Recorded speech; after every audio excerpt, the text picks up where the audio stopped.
Hello everyone, एक बार फिर से स्वागत है आपका अपने यूट्यूब चैनल साइंस गुरु रवि में। गाइज, आप सभी को पता है हम नर्वस सिस्टम अर्थात तंत्रिका तंत्र वाला चैप्टर पढ़ रहे हैं और इस चैप्टर के भी प्रीवियस ईयर के क्वेश्चन कर रहे हैं जो आपसे रेलवे ग्रुप डी में, एनटीपीसी में, एएलपी टेक्नीशियन में, आरआरबी जेईई में, आरपीएफ में पूछे गए हैं 2016 से लेकर के 2023 तक। वो क्वेश्चन मैं आपको करवा रहा हूँ। प्रत्येक क्वेश्चन के नीचे आप सभी को पता है एग्जाम का नाम लिखा जाता है, डेट लिखी जाती है और प्रत्येक क्वेश्चन को हम कॉन्सेप्ट के साथ में करवाते हैं। तो अगर आप रेलवे की तैयारी कर रहे हैं तो भैया रेलवे वाले बच्चों के लिए क्लास रामबाण साबित होने वाली है। वैसे ये इस चैप्टर की आखिरी क्लास है, इससे पहले 8 क्लास हो चुकी है। अगर आपने वो पिछली 8 क्लासें नहीं देखी है तो आपको नीचे लिंक डिस्क्रिप्शन में मिल जाएगा जनशताब्दी एक्सप्रेस बैच का, उसमें जाकर के आप इन क्लासों को देख सकते हो। चलिए आज की क्लास की शुरुआत करते हैं। सबसे पहले चैप्टर का नाम लिख लीजिए। चैप्टर का नाम है नर्वस सिस्टम अर्थात तंत्रिका तंत्र। तंत्रिका तंत्र ये लेक्चर नंबर 9 है।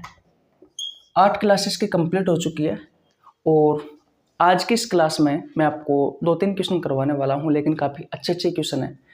आपसे रेलवे ग्रुप डी में कई दफ़ा पूछे गए हैं, इसलिए इम्पोर्टेंट है। आज की क्लास लेना भी इम्पोर्टेंट है। 3 क्वेश्चन करवाने वाला हूं मात्र, लेकिन इन 3 क्वेश्चन में जो मैं आपको जानकारी देने वाला हूं वो आपके एग्जाम के पॉइंट ऑफ व्यू से बहुत ज़्यादा इम्पोर्टेंट है, इसलिए वीडियो को शुरू से लेकर के एंड तक देखना। चलिए आज की क्लास की शुरुआत करते हैं। शायद लास्ट क्लास तक हमारे 39 क्वेश्चन हो चुके थे। आज की इस क्लास की हम शुरुआत करेंगे क्वेश्चन नंबर 40 से। तो ये रहा आपके स्क्रीन पर क्वेश्चन नंबर 40। देखिए भैया, ये रहा आपकी स्क्रीन पर क्वेश्चन नंबर 40। क्वेश्चन को भैया ध्यान से पढ़ना और फिर इसका आंसर देने की कोशिश करना। क्वेश्चन नंबर 40 कहता है कि निम्नलिखित में से किन गतिविधियों में स्वैच्छिक मांसपेशियां कार्यान्वित होती है।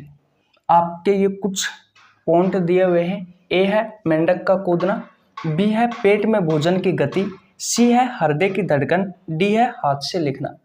ये आपके ऑप्शंस है। ऑप्शन नंबर ए है बी और सी, और 2 नंबर पर आपको ऑप्शन है ए, बी और सी। तीसरे नंबर पर है ए और डी और चौथे नंबर पर है केवल सी। ये क्वेश्चन आपसे आरआरबी ग्रुप डी में पूछा गया है 11/10/2018। अब तक आपने मेरी बात सुनी है या नहीं सुनी उससे कोई फर्क नहीं पड़ता, लेकिन आने वाले कुछ समय में लगभग 5 से 7 मिनट में जो मैं बताता हूं उस बात को ध्यान से समझना। उस बात को ध्यान से समझना, नहीं तो ये क्वेश्चन आपको बिल्कुल भी समझ में नहीं आएगा। मांसपेशियों के बारे में सुना है आपने? मसल्स के बारे में, मांसपेशियों के बारे में। मांसपेशियों का अध्ययन विज्ञान की जिस शाखा में किया जाता है उस शाखा को मायोलॉजी या फिर सार्कोलॉजी कहा जाता है। क्या कहा जाता है? मायोलॉजी या फिर सार्कोलॉजी कहा जाता है। क्या कहा जाता है? मायोलॉजी या फिर सार्कोलॉजी कहा जाता है। जो मांसपेशी होती है ये आपकी जो हड्डी होती है, बोन होती है, और जो स्किन होती है, इन दोनों के बीच में इसका अधिकांश भाग उपस्थित होता है मांसपेशियों का। और ये जो मसल्स होती है, ये जो मांसपेशी होती है, ये मुख्य रूप से 3 प्रकार की होती है। ये मुख्य रूप से 3 प्रकार की होती है। कितने प्रकार की होती है? 3 प्रकार की। पहली होती है ऐच्छिक मांसपेशी या ऐच्छिक पेशी भी लिख सकते हो आप। दूसरी होती है अनैच्छिक पेशी, और तीसरी होती है मेरे भाई हृदय पेशी। हृदय पेशी। इन तीनों का अलग अलग काम है। ज्यादातर जो क्वेश्चन देखने को मिलता है वो इन दोनों से मिलता है, ऐच्छिक पेशी से और अनैच्छिक पेशी से, जिसमें से एक क्वेश्चन यहां भी दिया गया है। अब तक मैंने आपको क्या बताया है? क्या वहां तक की बात आपको समझ में आई या नहीं आई? सबसे पहले तो मुझे बताओ। मैंने आपको मांसपेशियों के बारे में बताया, मसल्स के बारे में बताया कि भाई मांसपेशियों के बारे में हम विज्ञान की जिस शाखा में पढ़ते हैं, इसके बारे में अध्ययन हम विज्ञान की जिस शाखा में करते हैं, उस शाखा को मायोलॉजी या फिर सार्कोलॉजी कहा जाता है। ये मांसपेशी हमारे शरीर में कहाँ उपस्थित होती है? मांस के बारे में जानते हो? मांस कहाँ होता है? आपकी हड्डी और स्किन के बीच में होता है। मुख्य रूप से अधिकांश इसका भाग आपकी हड्डी और स्किन के बीच में उपस्थित होता है। 3 प्रकार की होती है ये, वैसे इसकी संख्या लगभग 639 होती है आपके शरीर में। इन मांसपेशियों की संख्या लगभग कितनी होती है? 639 होती है कि नहीं? मुख्य रूप से 3 प्रकार की होती है, ऐच्छिक पेशी, अनैच्छिक पेशी और हृदय पेशी। नाम से स्पष्ट हो रहा है, ऐच्छिक पेशी जो हमारी इच्छा से काम करे। ये ऐसी मसल्स होती है जो हमारी इच्छा से काम करती है। जैसे कि मैं यहाँ पे लिख रहा हूं, ये मैंने लाइन ड्रॉ की है, उसका मतलब ये है कि भैया ये मेरी इच्छा से हुआ है ये काम। तो कुछ ऐसी मांसपेशियां हैं जो हमारी इच्छा से काम करती है कि नहीं? और अनैच्छिक मांसपेशी क्या होती है? ये ऐसी मांसपेशी होती है जो हमारी इच्छा से काम नहीं करती। दोनों के ही एग्जाम्पल इन चारों में दिए गए हैं।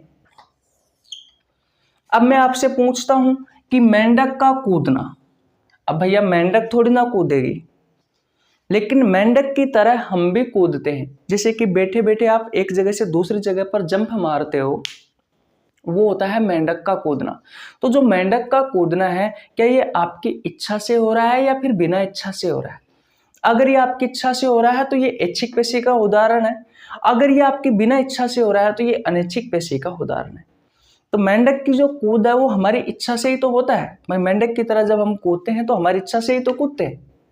ये थोड़ी ना है कि भाई आपका तो मन ही नहीं कर रहा है और आप जबरदस्ती कूदे जा रहे हो। तो जो काम अपनी इच्छा से हो वो ऐच्छिक पेशियां करवाती है भैया। इतनी बात क्लियर है? तो मेंढक का कूदना किसका उदाहरण है? ऐच्छिक पेशी का। ठीक है। इसके अलावा और देखो, आपके हाथ से लिखना, ये जो मैं हाथ से लिख रहा हूं, क्या ये मेरी इच्छा से लिख रहा हूं मैं? तो ये काम भी आपकी ऐच्छिक पेशी का उदाहरण है। ठीक है। तो ये दोनों, अब क्वेश्चन को पढ़ो एक बार। निम्नलिखित में से किन गतिविधियों में स्वैच्छिक मांसपेशियां, स्वैच्छिक जो स्वयं की इच्छा से काम करे, ऐसी मांसपेशी के बारे में कहा गया है। तो ऐसी मांसपेशियों को हम ऐच्छिक पेशी भी कह सकते हैं, याद रखना, और रेखित पेशी भी कह सकते हैं। इसके बारे में भी आपको ध्यान रखना है। इतनी बात क्लियर है? तो इसका जो राइट आंसर होगा वो होगा ए और सी। देखो, स्वैच्छिक मांसपेशी, ऐसी मांसपेशी जो अपनी इच्छा से काम करे, स्वयं की इच्छा से काम करे। तो मेंढक का कूदना आपकी इच्छा से हो गया, और हाथ से लिखना आपकी इच्छा से हो गया। लेकिन पेट में जो भोजन की गति हो रही है, क्या वो आपकी इच्छा से हो रही है? क्या आप रोक सकते हो क्या पेट में भोजन की गति को? नहीं रोक सकते। क्या आप हृदय की धड़कन को रोक सकते हो क्या? नहीं रोक सकते भैया। तो हृदय मांसपेशी जो होती है वो आपके हृदय की धड़कन को नियंत्रित करती है। जो आपकी इच्छा के बगैर हो, आप कह सकते हो कि भैया हृदय की धड़कन एक प्रकार की अनैच्छिक पेशी है, क्योंकि आपकी इच्छा से नहीं हो रही है। तो आप ये भी तो कह सकते हो कि भैया हृदय की धड़कन एक प्रकार की अनैच्छिक पेशी है। पेट में जो भोजन की गति है भैया, यह भी एक प्रकार की अनैच्छिक पेशी है। अनैच्छिक पेशी का उदाहरण है, मेरा कहने का मतलब यह है। तो बताओ, अब आपको ये क्वेश्चन समझ में आया या नहीं आया? अगर समझ में आ गया है तो वीडियो को लाइक कर दीजिए, आपके छोटे भाई के लिए एक प्यारा सा कमेंट कर दीजिए। इससे पहले 8 क्लास हो चुकी है, अगर आपने पिछली 8 क्लासें नहीं देखी है तो जाकर के देख लेना भैया, जाकर के देख लेना। और ये जनशताब्दी एक्सप्रेस बैच में मिलेगी इसकी पिछली 8 क्लासें। जनशताब्दी एक्सप्रेस बैच की शुरुआत मैंने 1 फरवरी से की थी। इस जनशताब्दी एक्सप्रेस बैच में मैं आपको बायोलॉजी के प्रीवियस ईयर के क्वेश्चन करवा रहा हूँ भैया, चैप्टर वाइज। क्या करवा रहा हूँ? बायोलॉजी के प्रीवियस ईयर के क्वेश्चन करवा रहा हूँ चैप्टर वाइज। जूलॉजी कंप्लीट होने वाली है, सिर्फ इसका एक चैप्टर बचा हुआ है, रेस्पिरेटरी सिस्टम। ये चैप्टर आज समाप्त हो जाएगा। कल मैं आपको मानव आंख से संबंधित क्वेश्चन करवाने वाला हूं, क्योंकि मानव आंख से संबंधित आपके एग्जाम में बहुत सारे क्वेश्चन पूछे जाते हैं। तो मानव आंख की थ्योरी भी मैं आपको पढ़ाने वाला हूं, साथ ही साथ में से संबंधित जो क्वेश्चन पूछे गए हैं वो क्वेश्चन भी मैं आपको करवाने वाला हूं। थ्योरी में आपको क्वेश्चन के साथ ही करवा दूंगा भैया, क्योंकि इसी बैच में तो हम कर रहे हैं। और एक इंपॉर्टेंट सूचना हो रहा है आपके लिए भैया। सूचना ये है कि कल मैंने एक वीडियो अपलोड की थी, लगभग 1.5 घंटे की थी। चाहे आप किसी भी प्रतियोगी परीक्षाओं की तैयारी कर रहे हो, रेलवे की किसी भी एग्जाम की तैयारी कर रहे हो, एसएससी की किसी भी एग्जाम की तैयारी कर रहे हो, अगर लास्ट क्लास अगर आपने नहीं देखी है तो जाकर के देख लेना भैया। लास्ट क्लास में मैंने आपको डाइजेस्टिव सिस्टम पढ़ाया। डाइजेस्टिव सिस्टम की पूरी थ्योरी, जो इंपॉर्टेंट कॉन्सेप्ट है, जहां से आपके एग्जाम में बहुत ज्यादा क्वेश्चन पूछे जाते हैं, वो क्वेश्चन मैंने उन क्वेश्चनों पर आधारित थ्योरी मैंने आपको करवाई है। सबसे पहले मैंने आपको डाइजेस्टिव सिस्टम का इंट्रोडक्शन दिया था, उसके बाद में प्रोसेस ऑफ डाइजेस्टिव सिस्टम, पाचन तंत्र की प्रक्रिया पढ़ाई थी, उसके बाद में एलिमेंट्री कैनाल पढ़ाया था, आहार नाल पढ़ाया था, उसके बाद मैंने कार्बोहाइड्रेट का पाचन बताया था कि किस तरीके से हमारे शरीर में कार्बोहाइड्रेट का पाचन होता है, उसके बाद मैंने प्रोटीन का पाचन पढ़ाया था, किस तरीके से आपके शरीर में प्रोटीन का पाचन होता है, उसके बाद मैंने वसा का पाचन पढ़ाया था कि किस तरीके से हमारे शरीर में वसा का पाचन होता है, मैंने सलाइवरी ग्लैंड्स पढ़ाई थी भैया, है कि नहीं है, लारीय ग्रंथि पढ़ाई थी, मैंने आपको बाइल जूस के बारे में बताया था वहाँ पर, और जितने भी एंजाइम है वो किस तरीके से भोजन के पाचन में सहायक होते हैं, ये सारी चीज़ें मैंने बताई थी। कौन कौन से एंजाइम हमारे शरीर के किस किस ऑर्गन से निकलता है, किस किस ग्रंथि से निकलता है, सारी चीज़ें बताई थी। तो भैया जाकर के देख लेना, अगर आपने लास्ट क्लास नहीं देखी है तो आपको नीचे लिंक डिस्क्रिप्शन में मिल जाएगा, आप जाकर देख लीजिए भैया। और आप सभी को पता है पिछले 3 दिन से हम लगातार बायोलॉजी के प्रीवियस ईयर के क्वेश्चन डाल रहे हैं कम्युनिटी पोस्ट में, रोज के 10 क्वेश्चन, जिनका टाइम है भैया सुबह 4 बजे स्टार्ट होता है, हर 2 घंटे में रात को 10 बजे तक, यानी कि रोज के 10 क्वेश्चन डालता हूँ मैं। अच्छे अच्छे क्वेश्चन होते हैं। आप में से बहुत सारे स्टूडेंट कमेंट करते हैं भैया 10-20 क्वेश्चन रोज डाला करो। अरे भैया रोज के 10 ही क्वेश्चन डाल रहा हूँ, पहले आप देखो तो सही है हमारा काम कि एक दिन में कितने क्वेश्चन पोस्ट हो रहे हैं। मैंने आपको टाइम बता रखा है, सारी चीज़ें बता रखी है यार, फिर भी आपका दिमाग पता नहीं कहाँ पे है। और कम्युनिटी पोस्ट में रोज आंसर दिया करो भैया, वहाँ पर आपका टेस्ट होता है वो। और अपने दोस्तों को भी बता दिया करो कि इस यूट्यूब चैनल पर अभी अभी मैं बायोलॉजी का डाल रहा हूँ, टेंशन मत लीजिए। बायोलॉजी समाप्त होने से पहले पहले मैं आपको फिजिक्स और केमिस्ट्री भी साथ साथ में करवाऊंगा। जैसे कि ये चैप्टर समाप्त हो गया, एक चैप्टर में फिजिक्स का ले लूँगा, एक चैप्टर में भैया केमिस्ट्री का ले लूँगा, तो सारे चैप्टरों के हम प्रीवियस ईयर क्वेश्चन कर लेंगे भैया आपके एग्जाम के पहले पहले। ठीक है, बायोलॉजी में जनशताब्दी एक्सप्रेस बैच में मैं आपको करवा रहा हूँ, और थ्योरी के लिए मैंने एक बैच और स्टार्ट कर दिया, हर 2 दिन में एक क्लास आएगी भैया, है कि नहीं है। जैसे कि मैंने पाचन तंत्र कल पढ़ाया था, 1.5 घंटा की क्लास हुई थी, वैसे मैराथन क्लास आएगी 1.5 घंटे में मैं आपको सारे चैप्टर क्लियर करवा दूंगा। चैनल पर नए तो चैनल को सब्सक्राइब कर लेना, बेल आइकन को प्रेस कर लेना, ताकि आपके पास हमारी वीडियो का नोटिफिकेशन टाइम टू टाइम पहुंच सके। ठीक है मेरे भाई, इतनी बात क्लियर है। आशा करता हूँ ये क्वेश्चन आपको बहुत अच्छे से समझ में आ गया होगा। स्क्रीनशॉट ले लीजिए। नेक्स्ट क्वेश्चन की ओर चलते हैं। लास्ट के 2 क्वेश्चन जो है भैया, आगे आने वाले जो 2 क्वेश्चन है वो बहुत ज़्यादा इंपॉर्टेंट है, मिस मत करना। मिस कर लिया तो समझ लेना कि आपने कुछ न कुछ खो दिया है। आपको पता लगेगा कि भैया किस किस तरीके से क्वेश्चन पूछा जाता है आपके एग्जाम में। स्क्रीनशॉट ले लीजिए, ले आपने स्क्रीनशॉट। ओके, देखिए भैया ये रहा आपकी स्क्रीन पर क्वेश्चन नंबर 41 क्वेश्चन नंबर 41 कहता है कि निम्नलिखित में से कौन सा प्रमस्तिष्क के बारे में सही नहीं है। आपको उस ऑप्शन का चूज करना है जो प्रमस्तिष्क के बारे में सही नहीं बताता है। अब प्रमस्तिष्क के बारे में तो आपको पता होना जरूरी है कि एक्चुअली में प्रमस्तिष्क है क्या। यहाँ तो मैं आपको पता है कि भैया चैप्टर वाइज एमसीक्यू क्वेश्चन करवा रहा हूँ, प्रीवियस ईयर क्वेश्चन करवा रहा हूँ, तो आपको पता लग गया है कि भैया नर्वस सिस्टम के बारे में है। और नर्वस सिस्टम में मुख्य रूप से हम ब्रेन और स्पाइनल कॉर्ड के बारे में पढ़ते हैं। लेकिन जब आपकी एग्जाम में ये जो प्रमस्तिष्क आता है तो भैया पता ही नहीं रहता कि भैया क्या पूछा गया है और इसका आंसर क्या है। प्रमस्तिष्क कहा जाता है सेरेब्रम को। किसे? सेरेब्रम को। और ये जो प्रमस्तिष्क है ये फोर ब्रेन का पार्ट है। फोर ब्रेन यानी कि जो अग्र मस्तिष्क होता है, इस अग्र मस्तिष्क का एक उपभाग है। आपको पता है अग्र मस्तिष्क के 3 उपभाग होते हैं। कितने होते हैं? 3, जिनमें से पहला है थैलेमस, दूसरा कौन सा है? हाइपोथैलेमस। इन सबके कार्य मैं आपको बता चुका। और तीसरा कौन सा है? सेरेब्रम। ये सब कुछ पढ़ा चुका मैं। सेरेब्रम के 2 पार्ट होते हैं, सेरेब्रल कॉर्टेक्स और हिप्पोकैम्पस। हिप्पोकैम्पस को क्या कहते हैं हम? आपको कमेंट बॉक्स में बताना है। सारी चीजें मैं आपको पहले पढ़ा चुका, पिछली 8 क्लास से नहीं देखी है तो जाकर के देख लेना भैया। ठीक है, तो अब आपको थोड़ा बहुत समझ में आ गया होगा कि भैया थैलेमस हाइपोथैलेमस के बारे में हम पढ़ चुके, सेरेब्रम के बारे में हम पढ़ चुके। सेरेब्रम को प्रमस्तिष्क कहा गया है, और इसी प्रमस्तिष्क के बारे में आपसे वो कथन पूछा गया है कि जो सही नहीं है। बताइए कौन सा सही नहीं है? आपके ऑप्शंस है।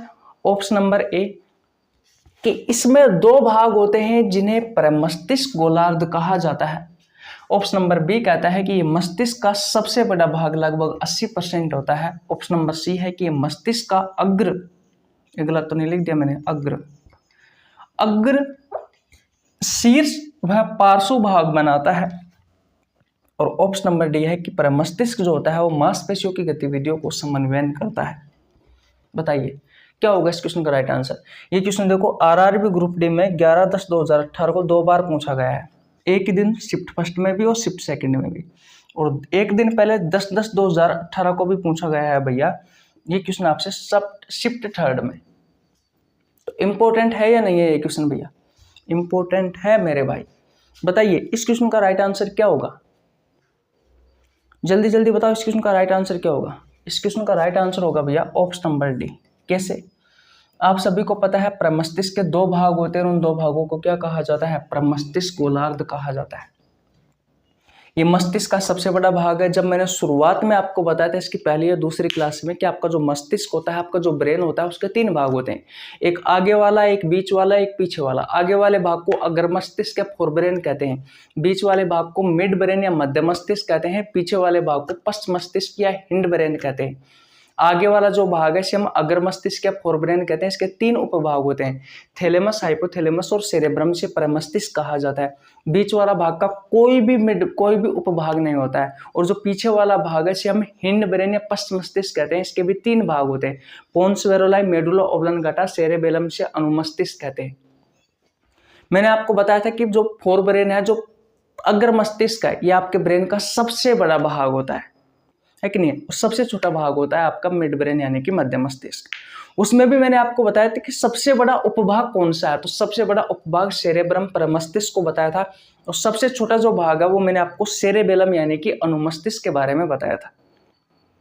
अब आपको समझ में नहीं आ रहा है तो उसका मतलब ये है भैया अब तो ये चैप्टर की आखिरी क्लास है आज, तो है कि नहीं है? तो पिछली क्लास नहीं देखी है तो जाकर के देख लेना, एक एक चीज बहुत अच्छे से बता के आया हूँ, है कि नहीं है? तो उसमें मैंने वहां पर बताया था भैया, जब सेरेब्रम आपको पढ़ाया था कि इसके 2 भाग होते हैं, कौन कौन से होते हैं, सारी चीजें बताई थी। ये लोब में भी बटा हुआ होता है, उन लोब के कार्य भी मैंने आपको पढ़ाए थे, बहुत अच्छे लेवल से आपको पढ़ाया था। ये राइट आंसर हो गया। मस्तिष्क का सबसे बड़ा उपभाग होता है, भाग होता है लगभग 80%। ये मस्तिष्क का अग्र शीर्ष में पार्श्व भाग बनाता है। ये तीनों सही है, लेकिन आपसे वो पूछा गया है जो सही नहीं है, तो इसका राइट आंसर होगा ऑप्शन नंबर डी। ठीक है मेरे भाई, किसी को प्रॉब्लम बिल्कुल नहीं होनी चाहिए। ये मांसपेशियों की गतिविधियों को समन्वय नहीं करता है भैया, इस बात का आपको ध्यान रखना है। क्या काम करता है मैंने अच्छे से बताया, अब यहाँ पे बताने लगा तो आधे घंटा खराब हो जाएगा, क्योंकि इस चैप्टर में सबसे बड़ा जो है वो सेरेब्रम ही है भैया। ठीक है, तो स्क्रीनशॉट ले लीजिए। अब आज का अंतिम क्वेश्चन है क्वेश्चन नंबर 42, उसको देख लेते हैं भैया। चले आगे। ओके, देखिए भैया ये रहा आज का अंतिम क्वेश्चन और इस चैप्टर का अंतिम क्वेश्चन है क्वेश्चन नंबर 42। क्वेश्चन नंबर 42 कहता है कि निम्नलिखित में से कौन सा अनुमस्तिष्क के बारे में सही नहीं है। जिस तरीके से आपसे प्रमस्तिष्क के बारे में क्वेश्चन पूछा गया था, सेम यही क्वेश्चन आपसे अनुमस्तिष्क के बारे में पूछा गया है। ऑप्शन देखने, इनमें से आपको बताना है कि कौन सा अनुमस्तिष्क के बारे में सही नहीं है। अनुमस्तिष्क के बारे में मैं इस क्वेश्चन को कराने से पहले कुछ जानकारी आपको दे देता हूँ कि ये पश्च मस्तिष्क का एक भाग होता है। पश्च मस्तिष्क के 3 भाग होते हैं, पोन्स वेरोलाई, मेडुला ओब्लांगाटा जिसे एमओबी कहते हैं, और एक होता है सेरेबेलम से आप अनुमस्तिष्क कहते हैं। ये अनुमस्तिष्क जो होता है ये स्पीकिंग पावर, आपको जो बोलने की क्षमता है उसको कंट्रोल करता है, बॉडी बैलेंसिंग, शरीर का संतुलन बनाए रखने में सहायता करता है, और जो मसल्स कॉन्ट्रैक्शन है, मांसपेशियों के जो संकुचन है उसको भी कंट्रोल करता है। डिटेल में मैं आपको पहले पढ़ा कर आ चुका। ये सबसे छोटा उपभाग भी होता है, ये भी मैंने आपको बताया था। तो अनुमस्तिष्क के बारे में जो सही नहीं है आपको वो चूज करना है। तो मस्तिष्क का काफी छोटा भाग होता है, लगभग 12%, बिल्कुल सही है। ये पश्च मस्तिष्क का एक भाग होता है, ये बात भी बिल्कुल सही है। ये मस्तिष्क के पिछले क्षेत्र में स्थित होता है, बिल्कुल ये बात भी सही है, लेकिन ये गलत है, क्योंकि लास्ट क्वेश्चन में मैं आपको पढ़ा के आया हूँ कि जो प्रमस्तिष्क होता है उसके 2 भाग होते हैं जिन्हें प्रमस्तिष्क गोलार्ध कहा जाता है। यहाँ पर सेम टू सेम ऑप्शन ऐसे कैसे ही चिपका दिया। अगर आपको फिर डिटेल में पढ़ना नहीं है वैसे अनुमस्तिष्क के बारे में, लेकिन मैं आपको बता दूं अनुमस्तिष्क के वैसे 3 भाग होते हैं, 3 भाग होते हैं। इसके 2 भाग होते हैं, कोई दिक्कत नहीं है। भाग भी नहीं होते, एक्चुअली में लोब होती है भैया, इस बारे में भी आपको पता होना जरूरी है। और लोब और जो पार्ट होता है दोनों अलग अलग होते हैं। तो इसका राइट आंसर क्या हो जाएगा? ऑप्शन नंबर है, जो गलत है आपसे वही पूछा गया है। तो ये चैप्टर आज आपका समाप्त हो चुका है। छोटी सी क्लास रही है 20 मिनट की, कोई बात नहीं है। कल हम मानव आंख से संबंधित जितने भी आपसे आपके एग्जाम में क्वेश्चन पूछे गए हैं उस चैप्टर की शुरुआत करेंगे और उससे संबंधित आपको क्वेश्चन करवाएंगे। मजा आने वाला है फुल एनर्जी के साथ में। आज थोड़ी तबीयत भी ठीक नहीं है, इसलिए आपको देखा होगा एनर्जी भी थोड़ी सी डाउन है, पर कोई बात नहीं। कल से हम जिस तरीके से लास्ट क्लास में आपने प्यार दिया था, बहुत अच्छी क्लास रही थी भैया, मज़ा भी आया था पढ़ाने में, आपको पढ़ने में भी मज़ा आया होगा। सारी चीज़ें मैंने बहुत अच्छे से आपको समझाई थी। अगर आप लगातार हमारे साथ जुड़े रहेंगे तो आपको ऐसी अच्छी अच्छी चीज़ें देते रहेंगे। बायोलॉजी की टेंशन छोड़ दीजिए, अगर आप हमारे साथ हैं तो ये इतनी में हम गारंटी देते हैं। ठीक है भाई, पहले आप स्क्रीनशॉट ले लीजिए, इन्हें नोट कर लिया करो भैया। और जूलॉजी लगभग कंप्लीट हो चुकी है, 1-2 चैप्टर और बचे हुए हैं। रेस्पिरेटरी सिस्टम बचा हुआ है, मानव आंख मैं आपको करवा दूंगा। उसके बाद में आपकी जूलॉजी समाप्त हो जाएगी, बॉटनी बचेगी। तो आपके एग्जाम के पहले करवा देंगे भैया सारी चीज़ें, आपको टेंशन मत लेना, कोई दिक्कत वाली बात नहीं है। फिजिक्स और केमिस्ट्री के क्वेश्चन भी आपको कम्युनिटी पोस्ट में करवा देंगे। अभी हम सेल के प्रीवियस ईयर के क्वेश्चन मैं आपको डाल रहा हूँ भाई। सेल से जितने भी अच्छे क्वेश्चन हैं वो सभी क्वेश्चन मैं आपको डाल रहा हूँ भैया कम्युनिटी पोस्ट में। रोज के 10 क्वेश्चन डाल रहा हूँ, लगभग 30-40 क्वेश्चन तो मैं डाल चुका। अभी भी और क्वेश्चन है जो मैं डालता रहूँगा और आप उनका आंसर देते रहना। जैसे ये सेल के क्वेश्चन समाप्त हो जाते हैं उसके बाद में भैया हम क्या करेंगे, हम आपको फिजिक्स और केमिस्ट्री में से किसी अन्य चैप्टर के प्रीवियस ईयर के क्वेश्चन डाल देंगे। ठीक है, ताकि भैया आपकी पकड़ बनी रहे। अब कोई बायोलॉजी से तो काम नहीं चलेगा ना केवल, इसलिए फिजिक्स और केमिस्ट्री भी जरूरी है। तो कोई बात नहीं, धीरे धीरे फिजिक्स और केमिस्ट्री भी आपको पढ़ाएंगे, टेंशन मत करो। पहले मैं बायोलॉजी को बहुत अच्छे लेवल से ठीक कर लेता हूँ। देखो जितना पढ़ोगे उतना ही कम होता है। कभी भी अपने आप को सुपर मत समझो कि भाई नहीं ये चीज़ तो मेरे को 100% आती है।